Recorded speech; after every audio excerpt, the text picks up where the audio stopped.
네, 안녕하세요. 태양광 발전의 모든 것 운영자입니다. 오늘은 보시는 바와 같이 ESS, 에너지 스토리지 시스템에 대해서 말씀을 드리려고 하는데요. 저도 이제 기존에 저와 인연을 맺었던 사업자분들이 많이 계시다 보니까 ESS 사업이 시작되면서 이걸 지금 설치를 해야 될까요? 라는 문의를 상당히 많이 받았습니다. 그거에 대해서 저 같은 경우는 이제 뭐 카페에도 2017년에 글을 남겨놓은 게 있지만 아직은 조금 기다려 보시는 게 좋지 않을까요? 아직은 시스템이 안정화되는 걸 기다려 보시는 게 좋지 않겠습니까? 라는 의견을 많이 드렸습니다. 그 이유가 뭐냐 하면 2007년 8년도부터 우리나라가 섬 지역을 중심으로 독립형 시스템을 구축하기 위해서 ESS 시스템, 폐배터리를 이용한 설비들을 계속 테스트베드를 진행을 해왔고요. 지금도 그런 노력들이 계속 되어가고 있습니다. 그리고 발전 자회사 같은 경우는 2012년도, 13년도부터 계속 꾸준히 ESS 시스템 개발과 보급을 위해서 기술 개발들이 계속 되어지고 있는 겁니다. 지금도 마찬가지인데 기술 개발이 계속 되어지고 있는 상태에 아직 안정화가 좀 부족하지 않습니까? 라는 이유들을 많이 댔고 저희도 이제 사업 기회가 되지 않을까 싶어서 ESS 시스템 관련된 미팅들을 상당히 많이 진행을 해봤었는데요. 시스템 안정화에 대한 불안함이 컸습니다. 그래서 오늘 ESS 사업을 얘기를 하려고 하다 보니까 태양광과 ESS 시스템을 같이 좀 놓고 보자. 우리가 사업 초창기에 어떻게 되었는지에 대해서 설명을 좀 드리려고 하다 보니까 이렇게 이제 그 도표를 제가 하나 만들어 봤습니다. 태양광과 ESS의 성공 사업 모델에 대해서 말씀을 좀 드려보려고 하는데요. 대규모 사업 같은 경우는 이 성공 사업 모델대로 진행을 합니다. 대규모 시스템 개발을 하다 보면 이제 태양광과 ESS가 안정적으로 운영이 되려고 보면 성공적인 사업을 하기 위해서는 사업자는 안정적인 매출이 나와야 되고요. 금융사는 안정적인 금융 이자를 가져가고 제조사는 제조 판매를 하면서 시장이 형성이 되니까 기술 개발을 빨리 할 수가 있겠죠. 시공업자는 시공에 대한 이윤을 가져갈 테고요. 유지보수 업체 같은 경우도 관리 비용이 발생을 해서 꾸준한 관리 비용을 가져갈 수가 있습니다.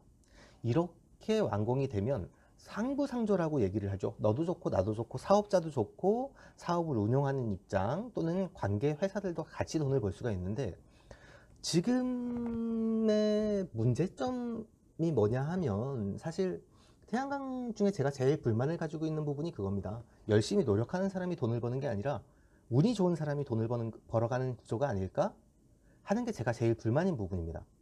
첫 번째는 매출의 불확실성. REC와 S&P가 계속 변동을 하고 있다 보니까 매출이 확정적이지 않습니다. 사업자 입장에서 봤을 때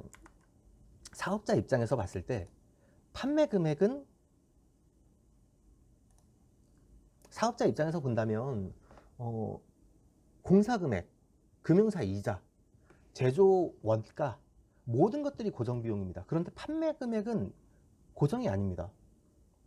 그러다 보니까 그 이전에 앞전에 시공사들이나 관계회사들은 다 돈을 벌어 나가지만 사업을 운영하는 입장에서는 투자의 불확실성을 많이 가져가게 되죠. 그리고 또 하나 사업의 불확실성, 사업 자체가 되는지 안 되는지에 대한 불확실성을 많이 안고 시작을 합니다.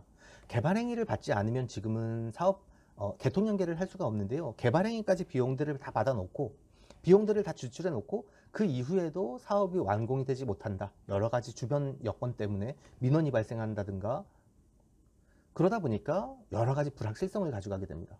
또한 정책의 불확실성도 있습니다. REC 가중치는 3년에 한 번씩 변동이 되고 사업의 목적 자체, 커다란 틀 자체가 변화하는 계기들이 있다 보니까 RPS 정책 자체가 변하기도 하고요. 그러다 보니 정책의 불확실성도 우리는 안고 가야 합니다. 그리고 가장 큰 문제가 초기 시스템 안정화의 부족인데요. 태양광도 보급이 됐을 때 초창기에는 인버터 무상보증 기간이 1년이었습니다. 그것들이 3년으로 넘어갔다 지금은 평균 5년 이상이 하고 있는데요. 초기에 무상 보증이 1년이다 보니까 사실은 인버터에 대한 불확실성이 컸습니다. 그래서 이런 시장이 빨리 활성화가 되어야 기술 개발들이 빨리 이루어질 수가 있겠죠. 제조업체들은 많은 제품들을 생산을 하면서 경험치를 쌓고 그걸로 인한 기술 개발을 활발하게 해왔던 겁니다. 이런 시스템이 대규모 프로젝트와 이제 개인이 하는 중소규모 프로젝트는 다른데요. 대규모 프로젝트를 진행을 하게 되면 시공사, EPC사가 시공보증을 하게 되고 금융보증, O&M 보증, 매출 손해에 대해서 자금보충 협약까지 다 들어갑니다. 그리고 완벽하게 보험을 가입이 되어 있어서 대규모 프로젝트를 완성을 해놓는 완성하기까지의 과정에서 모든 관계사들이 이익을 창출하고 안정적으로 나갈 수가 있죠. 대신에 책임을 조금씩 분담을 해서 가져가는 겁니다. 그런데 우리가 개인으로 진행을 하는 중소기업 사업의 경우에는 시공도 불확실성을 가지고 있고요. 왜냐하면 3년 하자보증을 해줬지만 업체가 3년을 유지하지 못하는 경우들도 있고요. 금융비용도 증가를 하게 됩니다. 안정성 부족으로. 유지보수에 따른 관리비용도 증가가 되고요. 매출 손해에 따른 손실은 사업자의 몫이 되죠. 여러 가지 이유들로 REC가 하락을 한다든가 S&P가 하락을 한다든가 발전량이 안 나온다든가 어디에서 어떻게 하소연을 해줄 수 있는 부분이 없는데 보험도 일부만 가입하고 가입 안 하는 경우도 있고요. 이렇게 조금씩 대기업들이 남아서 손실을 부담하는 게 아니라 사업자가 모든 손실을 안고 가야 되는 구조가 되기 때문에 불안한 겁니다. 지금의 ESS 시스템이 그렇습니다. 사업 초기에 지금 들어와 있는 상태고 시장을 활성화를 시켜서 기술 개발을 빨리 만들어서 ESS가 보급이 많이 되고 기술이 조금 더 좋아져야 되는데 화재도 계속 나고 있고 불안전성이 큽니다. ESS에 대한 수익률이 발생을 하지 않다 보니까 그리고 화재로 인해서 손실률이 많이 발생을 하다 보니까 불확실성은 점점 더 커져 가는데 ESS는 보급을 해야 됩니다. 그래서 가중치를 5를 줬던 가중치를 1년 연장을 한 겁니다. 돈을 많이 벌어주기 위해서 연장을 한 게 아닙니다. 시장 창출이 안 되기 때문에 연장을 한 겁니다. 그럼 지금 ESS 실질을 하면서 돈을 벌어가는 회사들은 시공업체들밖에 없습니다. 그럼 어떻게 될까요? 내년에 가중치가 바뀔까요? 가중치가 바뀐다는 건 가장 먼저 시공비용이 하락을 할 겁니다. 시공원가가. 급격하게 하락을 하는 계기가 바로 나타날 겁니다. 지금 ESS를 서둘러서 달아야 한다는 업체들은 시공업체들 또는 영업을 해서 영업비용만 받아가지고 나가는 회사들입니다. 책임을 갖지 않으려는 회사들. 그게 아니라 책임을 가지고 유지보수를 해야 되고 완벽한 처리까지 책임을 져줄 수 있는 회사들이 한다는 건 중소규모 ESS에서는 아직까지는 어려운 상태입니다. 그렇기 때문에 우리는 조금 더 시장 안정화를 해서 안정화에 따른 ESS 보급이 빨리 될 수 있도록 기다려야 되는 부분도 있고요. 시스템이 조금 더 개발이 많이 되고 시장 창출이 많이 돼서 가격이 낮아지는 시점을 조금 더 기다릴 필요도 있지 않을까라고 생각이 됩니다. 조금 복잡하게 말씀을 드렸는데 편리하게 이해를 하셨으면 좋겠고요.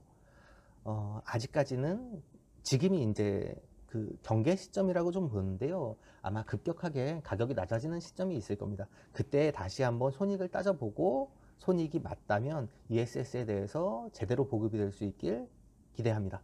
감사합니다.